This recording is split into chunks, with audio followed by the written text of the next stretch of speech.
15%. Or, de nombreux rapports gouvernementaux ou d'organisations non gouvernementales pointent un certain nombre de pratiques qui interpellent.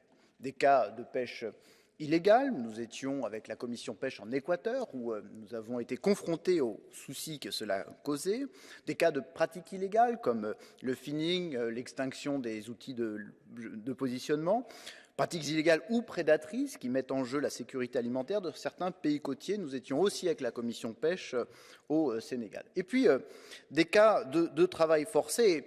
À ce titre, l'enquête internationale publiée la semaine dernière par le projet Outlaw Ocean sur ces pratiques à terre comme en mer, doit nous interpeller. La Chine n'a ratifié ni la Convention sur le travail dans le secteur de la pêche de l'Organisation internationale du travail, ni l'accord sur les contrôles de l'état du port de la FAO. Madame la Présidente, saviez-vous qu'une partie du poisson issu du travail forcé des Ouïghours en Chine finit dans nos assiettes? C'est ce que suspecte la dernière enquête du Outlaw Ocean Project. Voilà des années que les autorités chinoises ont mis en place des transferts de main-d'œuvre de Ouïghours vers les régions industrielles où se trouvent des usines de transformation des produits de la mer. Ces produits se retrouvent en bout de chaîne dans les supermarchés d'Europe ou des États-Unis. Au moins 10 grandes entreprises de produits de la mer en Chine ont utilisé plus d'1 millier de travailleurs ouïghours depuis 2018. Une main-d'œuvre que la Chine opprime, exploite, interne, torture. Les audits et certifications internationales n'arrivent pas à détecter ce travail forcé et certains poissons sont même estampillés pêche durable. Ces produits de la mer alimentent des usines en Europe qui approvisionnent à leur tour de grandes marques et de supermarchés. Certains produits se retrouvent dans nos hôpitaux ou encore dans les cantines de la Commission. Je salue que le rapport vise à accroître la traçabilité des produits importés.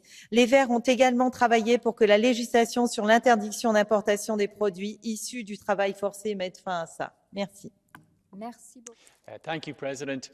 One of the major problems identified by the Outlaw Ocean Project report is the fact that most major brands rely on ethical trading audits to satisfy themselves that there are no human rights abuses in their supply chain and no environmental damage in their supply chain. But there are major practical difficulties with these audits. How, for example, does an auditor visit a distant fishing fleet? How does a Chinese national call out human rights abuses in a Chinese seafood processing plant? These are the practical difficulties. And we all know that Lidl and Aldi and Tesco will have carried out all of these ethical trading audits and were unable to find any of the evidence that was produced as a result of a 4-year investigation. So as we move now from a soft law environment in this area to strict statutory obligations, we really need to support our retailers and supermarkets and our consumers to make good choices. Thank you. Gracias, Presidenta. Esta semana la organización de Outlaw Ocean valoraba que los hallazgos y el alcance global de una investigación de 4 años sobre las actividades de la flota china de pesca de calamares no se parecen en nada de lo que hayamos hecho antes, ni por el alcance global ni por los hechos descubiertos. Este informe responde a la misma inquietud. Necesitamos transparencia sobre las actividades pesqueras de China a nivel global, sus capturas, las más que sospechosas, sobre vulneraciones de derechos fundamentales y sociales que afectan a las tripulaciones de estos barcos. Los datos ya disponibles deben implicar a este Estado en un diálogo ad hoc, bilateral y multilateral para que el compromiso con la pesca sostenible sea global.